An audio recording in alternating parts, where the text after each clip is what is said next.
నమస్కారం. లక్ష్మి చెప్పే కథలకు స్వాగతం. వీణులతో వీక్షించటానికి సిద్ధం కండి. ప్రియ సఖులు, ఇప్పుడు మనం ప్రముఖ రచయిత్రి లక్ష్మీ గాయత్రి గారు రచించిన యత్ర నార్యస్తు పూజ్యంతే అనే ఓ చక్కటి కథను విందామండి. ఈ కథల పోటీలో ప్రథమ బహుమతి పొందిన కథ. రూప పుట్టింటికి వెళ్ళిపోయిందిట. విడాకులు తీసుకుంటానంటోందిట. రమ వదిన బజార్లో కనపడి కళ్ళనీళ్లు పెట్టుకుంది. తను తెచ్చిన కూరల సంచి భార్య గౌరి చేతికి అందిస్తూ చెప్పాడు మహీధర్. విడాకులా? తెల్లబోయింది గౌరి. పెళ్ళయ్యి 6 నెలలు కూడా అయినట్టు లేదు, అప్పుడే విడాకులు ఏమిటండి అంది. పెళ్ళయ్యి 6 ఏళ్ళైతే విడాకులు తీసుకోవచ్చా అమ్మా? అక్కడే ఉన్న కపర్ధి నవ్వుతూ ప్రశ్నించాడు తల్లిని. గౌరి కోపంగా చూసింది కొడుకు వైపు. కపర్ధి మాత్రం తల్లి కోపాన్ని పట్టించుకోకుండా, పెళ్లిపీటల మీద ఆ పిల్లతో రమేష్ ప్రవర్తన చూసినప్పుడే అనుకున్నాను నేను, ఇది ఎన్నాళ్ళు నిలిచే వ్యవహారం కాదని.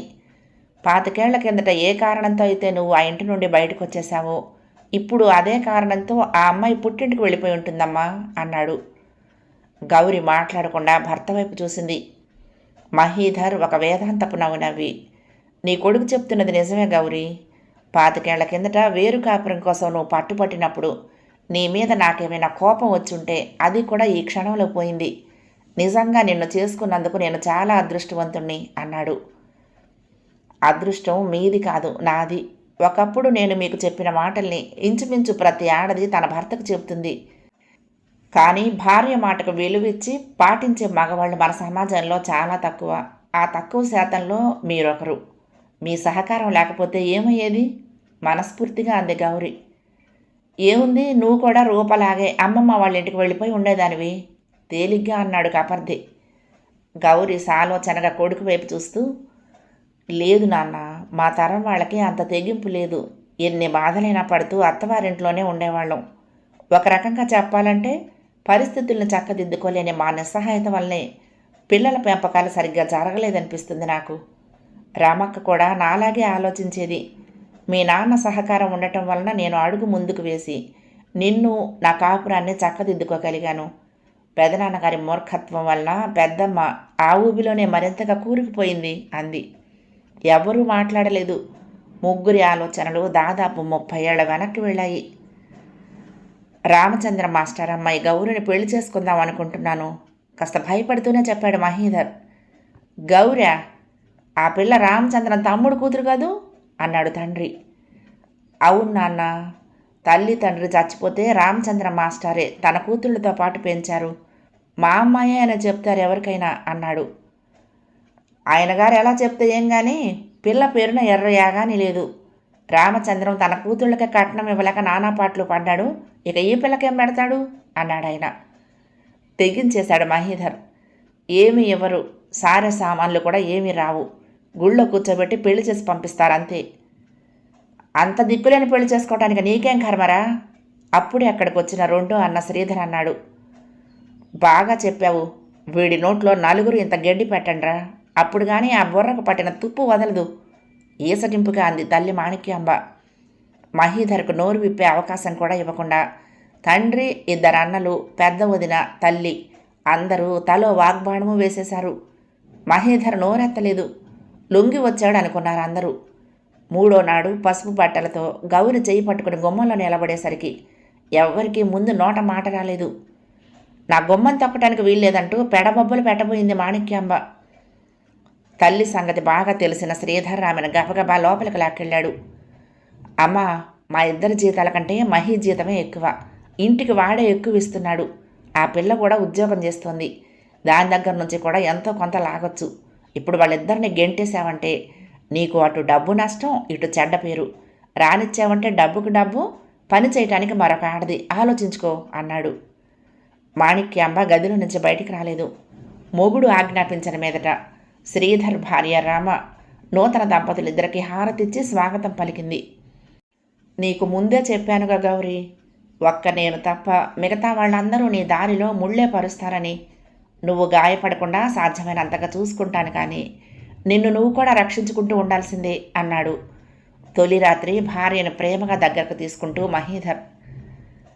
రమక్క కూడా మీలాగే చాలా స్నేహంగా ఉంది. సిగ్గుపడుతూనే చిరునవ్వుతో చెప్పింది గౌరి. మా చిన్నదిన పాపం మంచిది. తనకు చదువు అంటే చాలా ఇష్టం.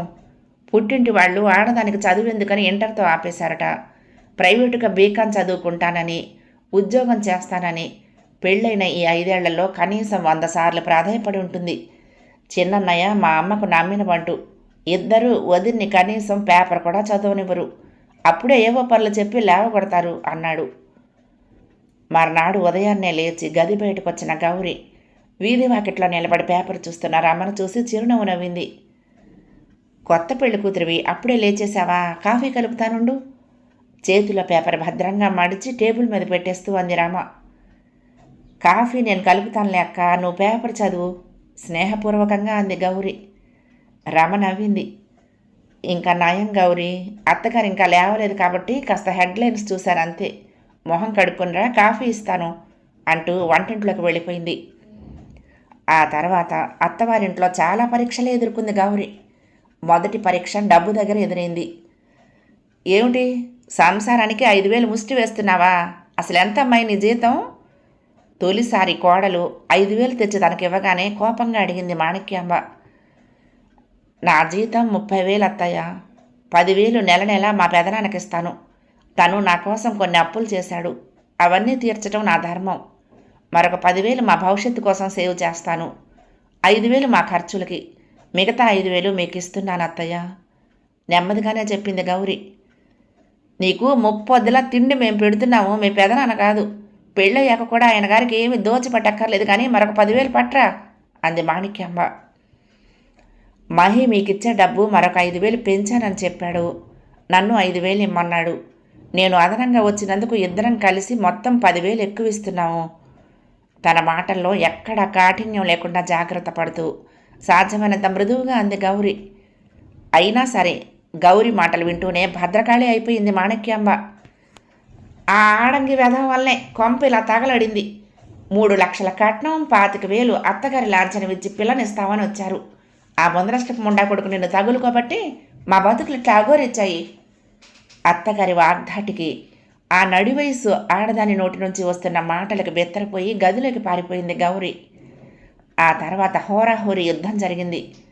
మరొక 3,000 తనే ఇస్తానని చెప్పి తల్లిని శాంతపరిచాడు మహీధర్.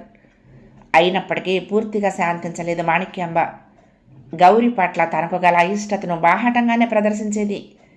తన మాటలన్నింటికీ తందానా పాడే పెద్ద కోడల సీతని పూర్తిగా పని మాన్పించేసి ఇంటెడు చాకిరి మొత్తం రమకి గౌరికి పంచింది.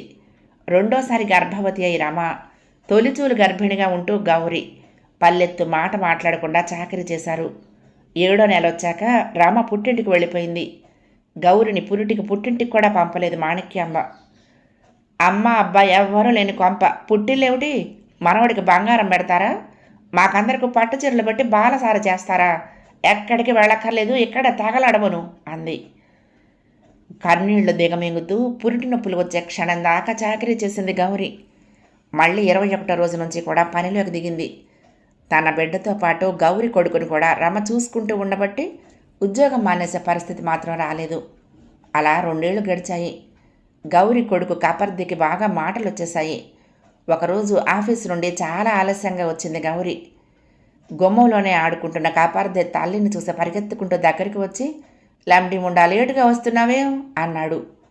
2.5 ఏళ్ల పసివాడి నోటి నుండి వచ్చిన మాట విని గౌరి బెత్తరపోయింది. ఒక్క క్షణం ఆమెకు కోపం ఉవ్వెత్తుగా వచ్చింది. కానీ తామాయించుకుంటూ, ఎవరన్నారు నాన్న ఆ మాట అంటూ నెమ్మదిగానే అడిగింది. మా అమ్మ అంటోందిగా, ఆ లంబడి ముండ ఇంకా రాలేదు, ఎవరితో కులుకుతోందో అని చిలకలా అప్పచెప్పాడు కాపర్ది. గౌరి మాట్లాడలేదు, ఎవరిని ఏమీ అడగనూ లేదు. కానీ ఆ క్షణం నుంచి ఆమెలో సరికొత్త ఆలోచనలు మొదలయ్యాయి. మరొక రోజు రమ కూతుర్ని, ఆడముండవు నీకెందుకు అంటున్నాడు సీత కొడుకు గిరిధర్. అక్కడే ఉన్న సీత, మాణిక్యాంబ నవ్వుతున్నారు. ఆడముండ అవతలికి పో అని అన్నకి వత్తాస పలుకుతున్నాడు కపర్ది. సీత మరింతగా విరగబడి నవ్వుతూ, మీ అమ్మ కూడా ఆడముండేరా వెధవా అంది కపర్దితో. అవన్నీ స్వయంగా విన్న గౌరి ఆలోచనలు ఒక కొలిక్కొచ్చాయి. ఆ రాత్రి ఆమె మహీధర్తో స్పష్టంగా చెప్పింది, మన బిడ్డ మగ వెధవలా కాకుండా మనిషిలా ఎదగాలనుకుంటే మనం వేరే కాపురం పెట్టుకుందాం మహి అంటూ. మహీధర్ మాట్లాడలేదు. ఈ ఇంట్లో మగవాళ్ళకి ఆడదాని పట్ల గౌరవం లేదు, ఆడవాళ్ళకి స్వాభిమానం లేదు. అతి తేలిగ్గా బూతులు మాట్లాడతారు. 2 ఏళ్ల పసివాడికి నువ్వు మగవాడివి, అది ఆడముండా అని చెబుతూ వాడి లేత మనసులో స్త్రీ జాతి పట్ల అగౌరవ బీజాలు నాటుతున్నారు. రేపు వాడు నన్ను ముండా అనటానికి జాంకడు. పెళ్ళాన్ని చాలా సులువుగా ఇంకా పెద్ద మాట కూడా అనగలడు.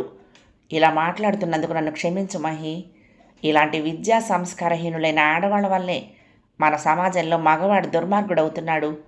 ఆడదాన్ని గౌరవించటం, సహాయం చేయటం, మగపిల్లలకు ఉగ్గుపాలతో తల్లులు నేర్పిస్తే మన సమాజపు రూపురేఖలే వేరుగా ఉండేవి. నన్ను మీ అమ్మగారు ఎన్ని మాటలన్నా భరించాను, రాజీ రంపాన పెట్టినా సహించాను. కానీ నా కొడుకు వ్యక్తిత్వాన్ని హరిస్తుంటే మాత్రం భరించలేను అంది. మహీధర్ అప్పటికీ ఏమీ మాట్లాడలేదు. అతని చూపు అమాయకంగా నిద్రపోతున్న కొడుకు వైపు తిరిగింది. నిద్దట్లో వాడి మొహం ప్రశాంతంగా ఉంది.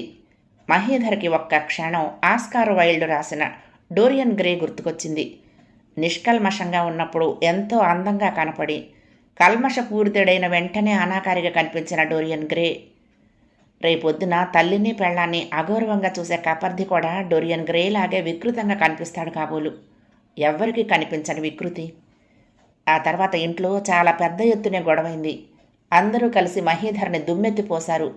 గౌరిని నానా తిట్లు తిట్టారు, శాపనార్థాలు పెట్టారు, పెద్ద పెట్టున సోకించారు.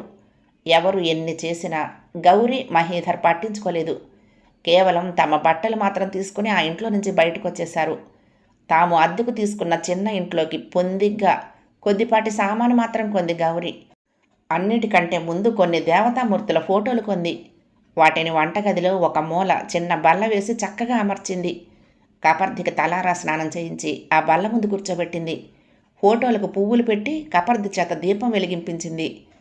తర్వాత ఆ ఫోటోల్ని వరుసగా చూపిస్తూ కొడుక్కి చెప్పటం ప్రారంభించింది. వీళ్ళంతా దేవతలు, ఆడవాళ్ళు. ఈమె సరస్వతీదేవి, మనకి మంచి బుద్ధి, చదువు ఇస్తుంది. ఈ తల్లి లక్ష్మీదేవి, మనం బతకటానికి కావలసిన డబ్బిస్తుంది.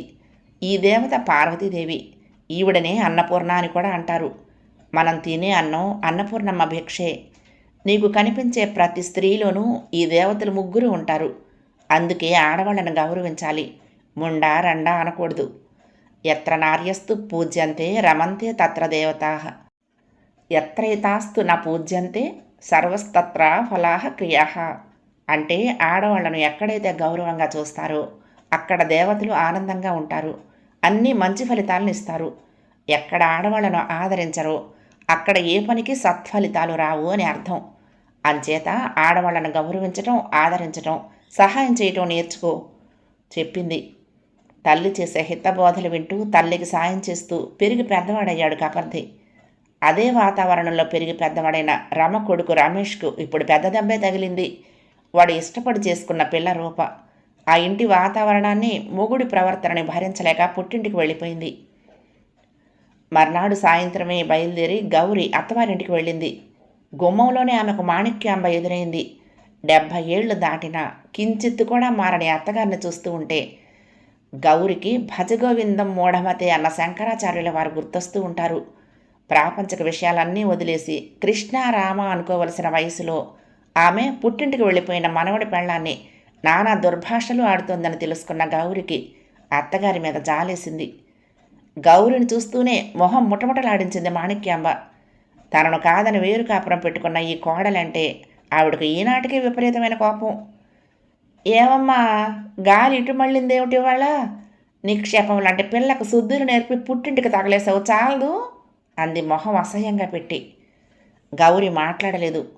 ఈ లోపున అత్తగారి మాటలు వినబడి లోపల నుండి రమ గబగబా బయటకొచ్చింది. తోడికోడల్ని చూస్తూనే చాటంత మొహం చేసుకుని, బావున్నావా గౌరీ, రా లోపలికి అంటూ గౌరి చేయి పట్టుకుని లోపలికి తీసుకుపోబోయింది. అంతలో తల్లి మాటలు విని అక్కడికొచ్చిన శ్రీధర్ మరదల్ని చూసి కోపంగా, ఏం తల్లి, మా పరువు పోయిందని పలకరించడానికి వచ్చావా? చేసింది చాలు కానీ దయచెయ్యి అన్నాడు. అదే మాట, అలా బుద్ధి చెప్పరా దానికి? ఆ పోయిన దానికి ఇది ఎంత నూరి పోసిందో. మాణిక్యాంబ వెంటనే కొడుక్కి వత్తాసు పలికింది. భర్త మాటలకు తెల్లబోయిన రామ, గౌరి ఏం చేసిందండి? తను అసలు మన ఇంటికే రావటం లేదే అంటూ తోడికోడలు చేయి పట్టుకుని లోపలికి వెళ్ళబోయింది. తా చెడ్డకోతి వనమెల్లా చేర్చిందని ఇలాంటి వాళ్ళు ఏమైనా చేయగలరు. నువ్వు ముందు ఆ చెయ్యి వదులు. తోడికోడల్ని లోపలికి తీసుకువెళ్ళి రహస్యాలేమీ మాట్లాడక్కర్లేదు, నువ్వు పో లోపలికి. శ్రీధర్ భార్యను గదమాయించాడు. రమ కళ్ళ నీళ్లు పెట్టుకుంటూ గౌరి చెయ్యి వదిలేసింది. గౌరి చెల్లించలేదు. రమ వైపు చూస్తూ, నేను నీకు 2 మాటలు చెప్పిపోదామని వచ్చానక్క. ఆ మాటలేవో వీళ్ల ముందే చెబుతాను. అభిమానం గల ఏ ఆడది తనకు గౌరవం దక్కని చోట ఉండలేదు. రూప కూడా అలాగే వెళ్ళిపోయి ఉంటుంది. ఆ అమ్మాయి మళ్ళీ తిరిగి రావాలంటే ముందు మన పిల్లాడిలో మార్పు రావాలి. కపర్ది ఎలాంటి వాతావరణంలో ఉండకూడదని నేను వేరు కాపురం పెట్టుకున్నాను. సరిగ్గా అలాంటి పరిస్థితుల్లోనే రమేష్ పెరిగాడు.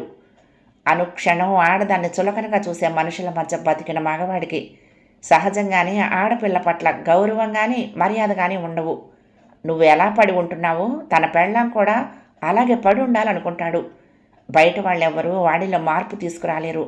వస్తువు పోగొట్టుకున్న చోటే అది దొరుకుతుంది. దుర్గంధపూరితంగా ఉన్న ప్రదేశాన్ని శుభ్రం చేస్తే తప్ప పరిశుభ్రమైన గాలి రాదు.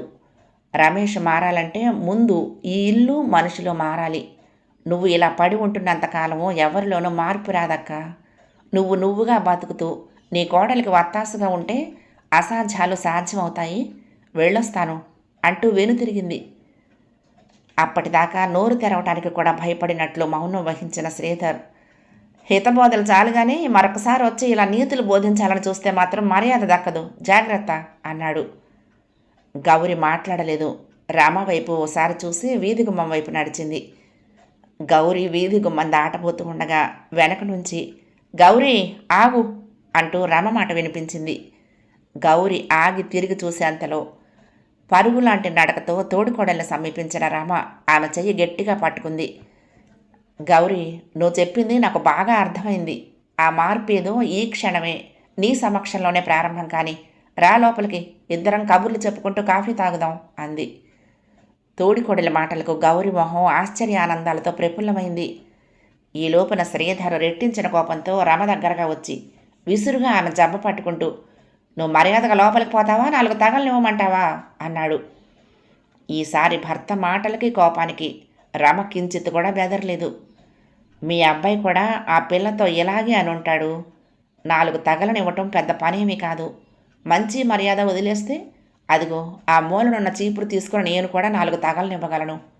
పెళ్ళై 30 ఏళ్ళు దాటింది. ఎన్నాళ్ళు జీవోత్సవంలా పడున్నాను. ఇప్పుడు కూడా అలాగే ఉండి నా కొడుకు కాపరాన్ని మంట కలిపే కంటే మిమ్మల్ని చంపి నేను చావటం చాలా మంచి పని అంటూ గౌరి చేయి పట్టుకుని లోపలికి దారితీసింది.